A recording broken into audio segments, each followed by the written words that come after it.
मला बरेचदा लोक भेटत असतात, स्ट्रगलर्स भेटत असतात आणि प्रत्येकाचं एक म्हणणं असतं, आम्हाला ना मीडियात यायचं आहे. हा जो मीडियात यायचं आहे हा जो शब्द आहे हा फार विनोदी आहे किंवा फार फनी आहे की अरे बाबा मीडियात यायचं म्हणजे नक्की काय करायचं बाबा तुला. मीडियात यायचं याचा अर्थ ॲक्टिंग करायचं आहे असाच बहुतांशी आहे, त्याचा मागचा एक गर्भित अर्थ असतो. प्रत्येकाच्या मनात एक सुप्त इच्छा असते की मला पण स्वतःला त्या झगमगत्या पडद्यावर बघायचं आहे, मला पण ते ग्लॅमर अनुभवायचं आहे.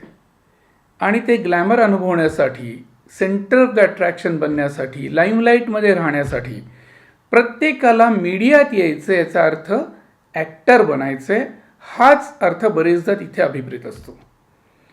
तर माझा हा मुद्दा राहतो की बाबा तुला मीडियात यायचं आहे म्हटल्यानंतर फक्त ॲक्टिंगच का करायची. इथे आज काय असेल आणि उद्या काय असेल याचा नेम देता येत नाही. आज तुमच्याकडे प्रचंड काम असलं तरी कदाचित उद्या तुमच्याकडे काही काम नसू शकतं आणि काम नसण्याचा जो कालखंड आहे तो अनिश्चित काळापर्यंत लहान किंवा मोठा असू शकतो, त्याच्यावर आपला काहीच कंट्रोल नसतो आणि थोडक्यात आर्थिकदृष्ट्याही अतिशय अस्थिर असं हे क्षेत्र आहे.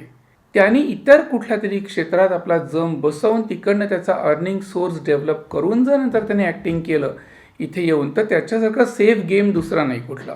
मीडियातच यायचं आहे ना बाबा तुला, पण मग मीडियात येशील तर त्यात मीडिया म्हणजे नक्की काय याचा अभ्यास केलास का.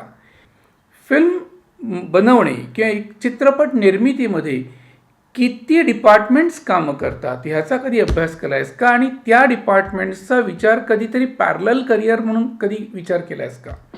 की ॲक्टर बनायचं तर ॲक्टर बन बाबा, तुला जमलं तर बन, नशिबाने साथ दिली तर फार आनंदाची गोष्ट आहे.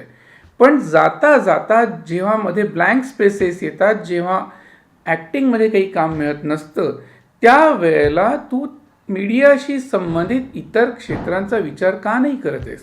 कारण या क्षेत्रात येताना आपण अत्यंत अस्थिर क्षेत्रात पाऊल टाकतोय ह्याची जाणीव मनात ठेवून तुम्ही जर प्लॅन ॲक्शन बी हे तयार ठेवलेत तर त्याचा निश्चितच बेनिफिट तुम्हाला मिळतो आणि त्याचा विचार नक्की करणं गरजेचं आहे.